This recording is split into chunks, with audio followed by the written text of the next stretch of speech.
Hi everyone, it's Leisa Rayven here, author of Bad Romeo, Broken Juliet, Wicked Heart, and now Mr. Romance, which has just been released. And the gorgeous girls from Under the Covers have asked me to answer some questions for them.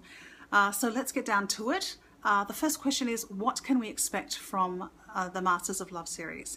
Well, Masters of Love is a 3-book series. It starts with Mr. Romance. In September, we'll meet Professor Feelgood, and next year in April, we'll come across Dr. Love. And all of the gentlemen in these books are masters at some part of relationships. So Mr. Romance, obviously very big on romance. Professor Feelgood is very good at sex. And Dr. Love just encompasses what it is to love and be loved. So I'm excited to bring these new characters to you guys after my Star-Crossed series, and I hope you're excited to meet them. Next question, who is Mr. Romance versus who is Max? Well, Max Riley is Mr. Romance, who is a gorgeous escort who is paid thousands of dollars to bring ladies' romantic fantasies to life, not sexual fantasies. He does not sleep with his clients. Mr. Romance is just, he really does sort of sum up everything women want in a book boyfriend anyway. And in fact, a lot of his tropes that he plays out in his characters come from books. Because that's, you know, we ladies like our tropes. So whether it's a sexy biker or a rock star or a damaged billionaire, he will play out these beautifully thought out scenarios and basically bring ladies' fantasies to life. Max Riley, the man, is actually far more mysterious. It's very difficult for our heroine, Eden Tate, who's an investigative journalist, to find anything out about him. He's covered his tracks very well. He wants to remain anonymous, and that's the only way he can stay in business.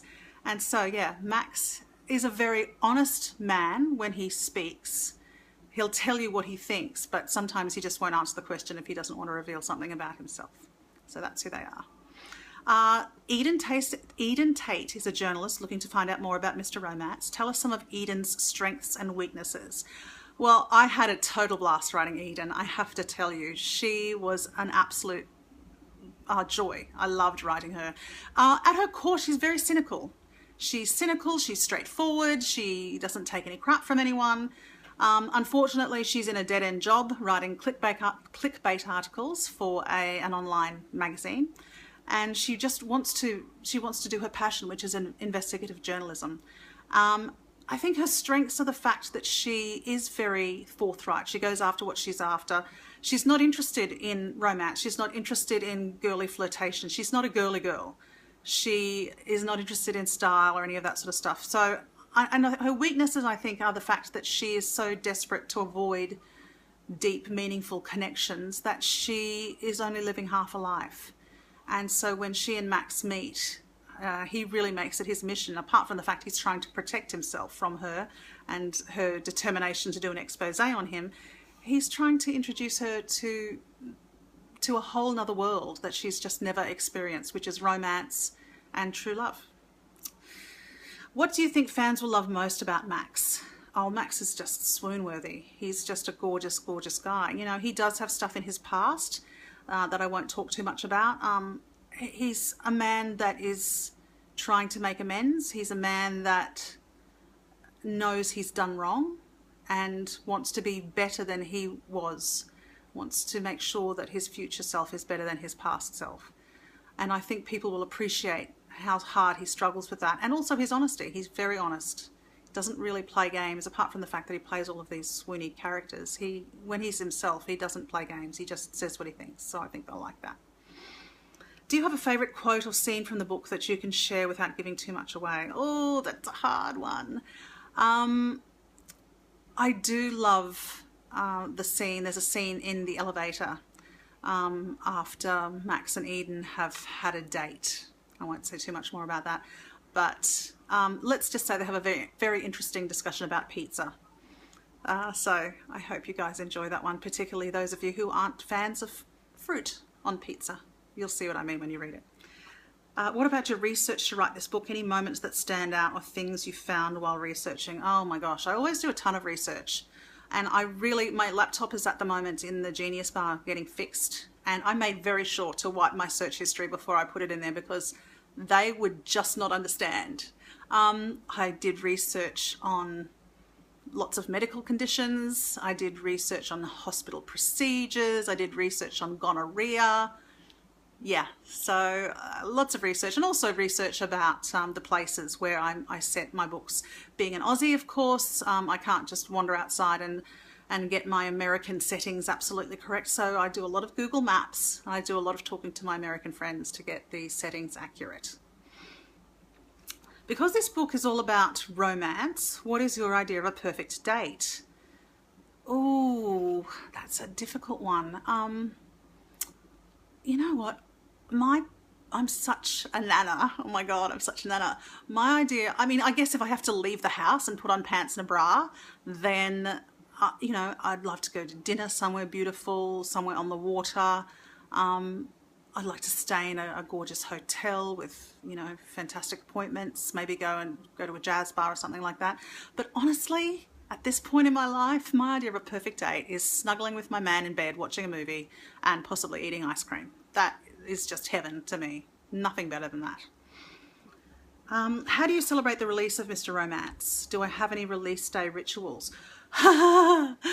Well, yes. I tend to freak out. I tend to like to want to vomit a lot, although it very rarely happens, but I get very, very queasy on release day. So I try to drink a lot of water, and I try to stay as positive as possible, because as any author will tell you, releasing a new book baby into the world is terrifying and does nothing for my blood pressure. So I do a lot of deep breathing, and then I sleep, because generally leading up to the release I haven't slept. And in fact, my body at the moment is just not getting used to having sleep. So I'm still sleeping only about 4 hours a night, which is not cool by me, because I love my bed. Tell us 3 items you can't leave home without.